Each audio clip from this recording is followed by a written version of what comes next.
Good night, you all. I hope this message reaches everyone well. I am doing good. I know I haven't been on my channel in a while. It's only because I am really trying to find my niche here. Every time I cut on my YouTube, I'm seeing another prophet and another person that hears from God. I'm hearing dreamers. I'm hearing just so many things. I'm really trying to stay grounded to what I hear. And I don't get messages that I need to bring to you as prophetic or anything like that. All I have is stories and experiences. And I just wanted to share an experience that I had the other day. As you all know, that I live in Los Angeles, California, and I got a little emotional the other day when I was going to go visit some family. It was mad traffic, maybe the time that I chose to leave from my house. However, I decided to get off the freeway and I took a street out here known as Figueroa.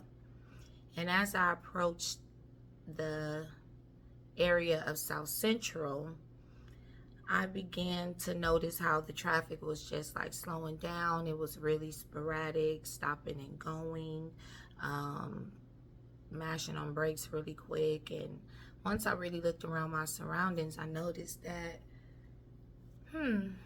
there were a lot of, I don't know if I can say that on YouTube, prostitutes, street walkers, or whatever. And I just really tried to ignore it, but the further I drove, the more I got emotional. And I just began to really thank Jehovah that He cared enough for me to show me a better way. And I don't want to make this a video that makes me seem like I'm holier than thou, because I'm not. I just want this video to reach even just one lady on that avenue and let you know that you're looking at someone who's had the same choice. Growing up in Los Angeles, California, at around 25 years of age, I was approached to sell my body. Some of you may be doing those things on your own, but this was not an option that I thought of. It was an option that was offered to me through a friend that I was seeking help from. And I'm going to save a lot for the book that I plan on writing. But I just want you ladies to know that while you're there, while you're out there, remember to take God with you. Remember that you can take Him with you no matter how you may feel. Even if you feel ashamed or embarrassed, make sure that you pray. Make sure that you ask God for another way. It may take some time, but eventually He will lead you to something. Right now, I'm an income tax preparer. That is my God-given career. In 2008, a man came into my life and set me up to pimp me, took me to Las Vegas, got me a Las Vegas ID, basically left me out there with some woman. They pulled me over to some hotel and they were going to leave me there and I was going to start work. He dressed me, told me how I needed to dress, And I remember being outside that hotel, and I pleaded to them. I said, I can't go up there. I can't do it. And I remember telling him that I would rather be his personal whore than to go up there and have to sleep with a ton of strangers in Vegas. And I didn't even know that this was happening like this.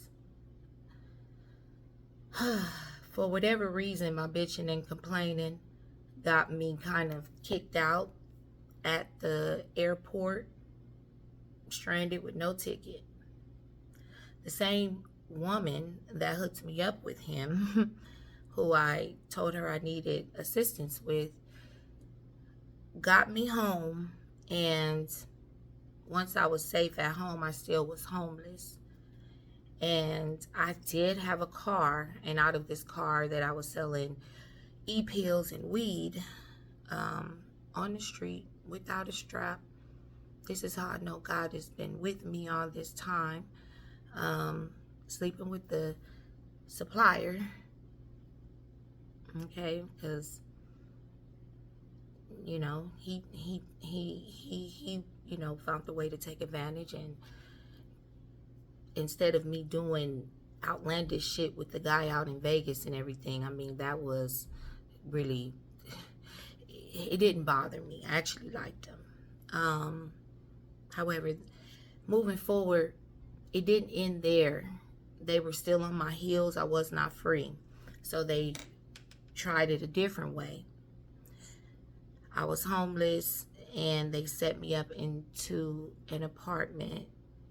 It was $1,100 a month. Moved me in there in January. And the guy told me that he was going to have me there. I was to have no regular guys to come there, but he would make sure that he sent people to me when they come in town, and I was supposed to, deal with them. And once again, I pleaded with him, told him I can't do it. I agreed, but because I had a chemistry with him in a way, or I know now that it was a favor from Jehovah, that he took a liking or a sensitivity with me that he probably has never had with any woman. And it just never manifested. And within a week of me being in that place, I remember I met a guy and I invited him over. I didn't sleep with him, but I wanted some company. I was a regular girl. And I assumed that this man found out, and he promised me that if I ever did anything that he did not like, that he would disappear and he would leave me on my own. And that was exactly what he did in January. I managed to keep that place until November. I'll put in my book the other hustles, and Drezza tell me, let me tell you something.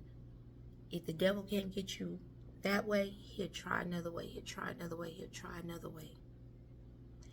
The only way that I'm here talking to you guys right now is because I never let God out my picture, out of my situation. I never kept quiet. And one day, when abandoned and no way to pay my rent, I fell on my face and I asked God to save me. I asked him to take me kicking or screaming, meaning even if I'm resisting, Father, I know not what I'm doing. I want and I need to go with you. I have not the power to fight the wiles of the enemy alone. It's temptation after temptation, the friends alone that I had. So let me just say this, because I want to save a lot for my book. The friend that I left and the guy disappeared, a childhood friend that I entrusted had a hustle, and she set me up with that. And this hustle could have landed me federal time. I had children. They didn't have any children. I did that for a couple of months. I won't go into detail what it was, but it had nothing to do with prostitution, but it had everything to do with, drugs. And I wasn't the dealer. Okay? So, I prayed my way through that. Every time I got on the plane, I would take my Bible with me while I was dirty. They even searched me one time. But I can't go into detail. Not here, not now. But what I want to tell you, ladies, is what I saw was bad bitches. Excuse my language. What I saw was people, women who have a choice. And I'm going to tell you that even if you make your choice and know that this is not what you want to do, if you make your petition with the Lord, He will eventually bring it to pass. See, after I shut all the doors from the enemy and I had nothing left, I went after what I prayed for, and I started to seek legal employment. I tried to do a gig at the radio station. I thought I wanted to be a DJ. I tried to do insurance. I just, everywhere I could apply for, I tried. And I seen tax school, driving up Crenshaw at what is now Gateway, but it was Instant Tax. And because of my prayer and because I went, there's so much within this 9 months from January 2008 or 9 until October, November 2008 or 9, that was life-changing for me. But I just want to let you all know that I'm not here to judge. If you want the details, I can give you the details. Baby girl, I've been in a hotel with him, and I didn't have to do it because he was just only showing me the ropes. But I heard the one man go in, the sounds, the banging, leave, silent for 1 or 2 minutes. Another person comes in, so back to back, one woman, several men. I'm here to say there's a better way to make money if you ask the Lord to show you. He put me in a industry that has no end. Every person that makes money in the United States, and even foreign people who make money in the United States, or people from the United States who make money in foreign countries, all have to come to someone like me eventually, every year. And how many people are there? Billions. Even kids they have royalties, trust. Everyone has to come. He put me in an unfailable position. And I'll tell you, sometimes I even want to walk away from that. But when I think about the other choices that are out there to make a quick buck, or because someone didn't show me nothing else different. You got to understand, I asked people that were older than me to help me out of my predicament of being homeless. Why was I homeless? Because my baby father put me out, threw my clothes over the balcony. I was on my own. I have 2 boys. The second that I moved into that place, some kind of way, my car got repossessed. It was like I was using the car for trapping. I was surviving, staying hotel to hotel. Whatever guy I met, you put money on my phone or getting me a room. You didn't hear me. But I was okay. I was doing all right with me. No gun. But it was when I had that concrete contract to sell my body for a living. It's when I had to find God. He had already been there. I had already been talking to him. But this time I had to make my plea and submit my position and just fall on my face and say, Lord, I can't do it. Take me, kicking and screaming, Lord. Find a place for me. I don't want to sell my body. I don't want to be a whore, Father. I begged. I begged him. They say you don't have to beseech the Lord because he already knows. But I remember the day My 17-year-old child is 3. I in that empty apartment. Because my only other option was to carry drugs out of town illegally. No one cared about my future. They were going to keep offering me the wrong choice. If it wasn't not the contract that I made with them, but the contract that I made with God, it took time, and it's still taking time. But he found the place for me. And I didn't have to ask my child's father for any money. I never even put them on child support. I'm still surviving to this day. I'm in my house.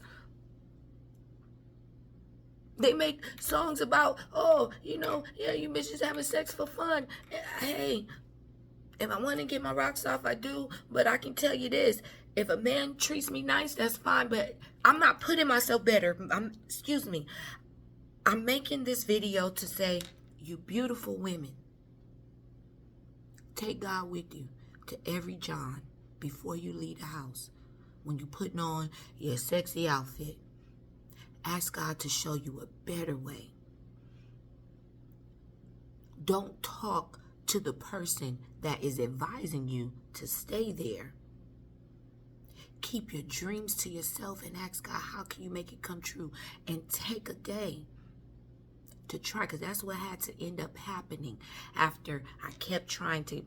Maybe now, once I finally got invited to church and I confessed it to the church and I tried to talk to the pastor to get a job there, I couldn't get one. But God had a place for me, and even there I messed up. But it was either letting people keep abusing me, not having a title other than being a whore, not knowing anything but how to sell and deal in drugs,